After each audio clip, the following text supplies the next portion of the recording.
The Mandalorian Season 3 might have just teased the return of Cobb Vanth, the Marshal of Freetown who was shot by Cad Bane in the Book of Boba Fett, but was revealed to be recovering in Bacta at Boba Fett's palace, with some modifications coming up too. Thundercat, who plays a modifier, was seen about to modify Cobb Vanth, and he's going to be back stronger than ever. But Vanth's future in the galaxy far, far away might not be on Tatooine. In Chapter 17, his return was set up when Greef Karga admitted he needed a new marshal. He offered it to Din Djarin, but Mando had to decline. He's busy with his journey to Mandalore, and so now Greef still needs someone to fill that position. What if once Mando completes his quest, he goes to Tatooine and recruits Cobb Vanth after telling him about the opportunity? Din is going to Tatooine in the next episode, but that is for R5, so he might go back to the planets later in the season. And then, what if afterwards he goes to Nevarro with Cobb, who might be the perfect marshal for the High Magistrate? While it's hard to imagine why Cobb Vanth would want to leave his beloved Mos Pelgo, if the money is good,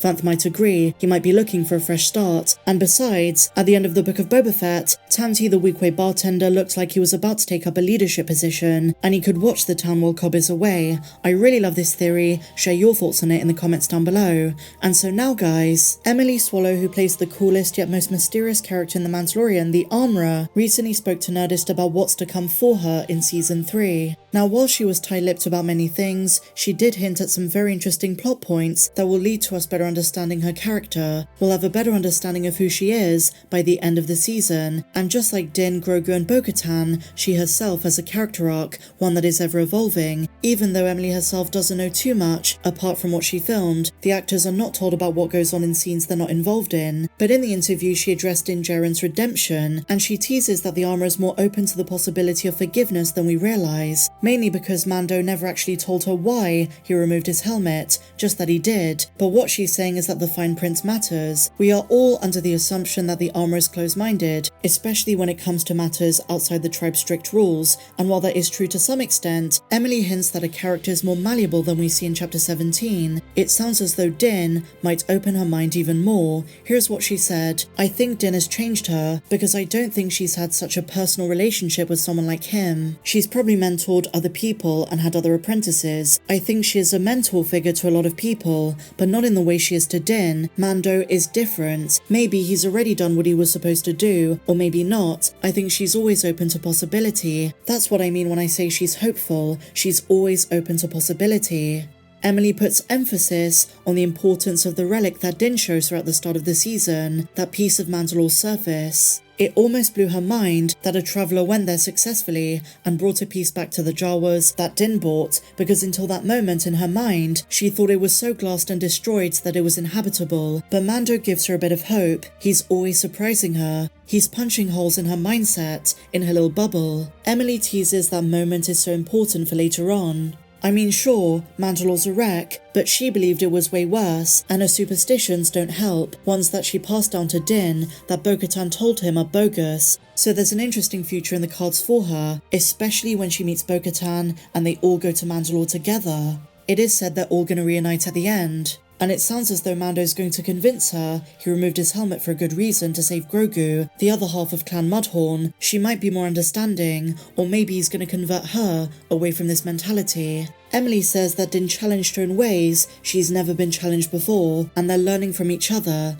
This season is all about adaptation and evolution. She is not the same person she was in the Book of Boba Fett, and is ever-changing. Some really interesting stuff, and now my dear friends, let's talk about Grogu. The Mandalorian Chapter 17 The Apostate was such a special episode of the show, but also of live-action Star Wars in general. I expressed my full thoughts on it in my episode breakdown. I think everything in the episode was well balanced in terms of light-hearted themes and those that were more serious, and it also felt like a comic book. Various sci-fi and space opera elements that make up a very fun Star Wars story. Pirates, a chase sequence in an asteroid field, tension with creed and tradition, a giant sea monster, new aliens, and the themes of family and belonging. But when it comes to Grogu, I think there was a lot of foreshadowing from the get-go, and of course the biggest moment, the appearance of the Purgle in hyperspace, foreshadowing Ezra in the Ahsoka show.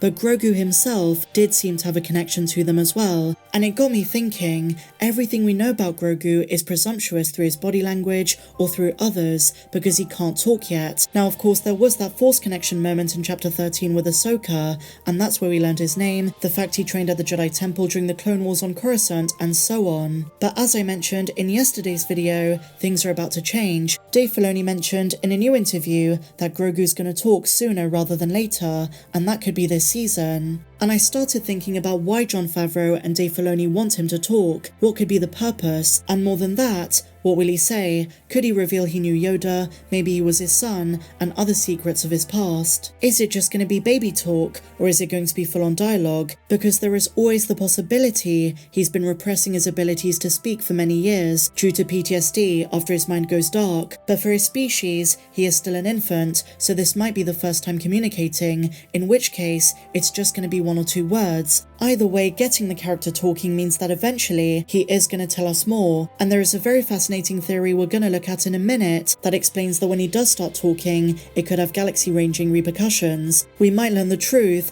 about what went down at the Jedi Temple on the night of Order 66. And as we know, there is an extended Great Jedi Purge flashback, as was teased in the trailer, the continuation of the one from the Book of Boba Fett. Who's going to come in behind that door? I kept thinking of what Ahsoka said, he was taken and his mind goes dark. I've had a few theories over the last 2 years. Either he was taken by the 501st or Darth Vader, and then he was taken to Mount Tantiss for experiments. But what if Grogu was used for another purpose? When they say his mind goes dark, there could be another reason. This might sound insane, but what if he was trained by Darth Vader for a while? What if they tried manipulating his mind, while at the same time experimenting on him for Palpatine's eventual contingency? Before trying to harness his high midichlorian blood, what if there are attempts to make him an acolyte, not a full-on apprentice, but rather an experimental tool for power? Knowing Palpatine's obsession with the dark side secrets, what if, as a final gesture of mockery for the Jedi Order, he wanted to turn a member of the Grandmaster species into a dark side being? Of course, at this time, Palpatine assumed Yoda died in their duel. The only problem with this is who eventually saved Grogu, because he didn't succumb to the dark side in the end. He must have been rescued, and nearly 30 years later ended up on Arvala 7, in the custody of pirates. How are they going to explain that? Well, in the Bad Batch Season 2, we're now dealing with Mount Tantiss. If the Empire successfully take Omega, and the Bad Batch come to the rescue, what if they rescue others as well? What if they save both Omega and Grogu, maybe some other younglings as well? That would connect the two shows perfectly, and explain how Grogu got away. But something really interesting is, all these years later during the Mandalorian timeline, the Imperial Remnant is still after Grogu. Was he that important to their plans? The Yoda species is so rare and scarce in the galaxy, and Grogu being organic, with such a high midichlorian count, makes him an asset that they didn't want to waste. What if they still kept a tracker on him from all those years ago? And to avenge Palpatine's legacy, Gideon was still after him as we saw in Season 1, but now the project is bigger, because bringing Palpatine back is not going to be easy. They have to avoid all attention from the New Republic. Carson Teva warned of their threat, and of course in Chapter 12, Greef Karga, Cara Dune, the Mithril, and Mando shut down the cloning facility on Nevarro. But there's a good probability they don't need Grogu anymore. But I'd love to know how Gideon and the client knew about the child in the first place. Grogu's missing years are vital. We're gonna see more of them in flashbacks, but I would eventually love him to tell us himself.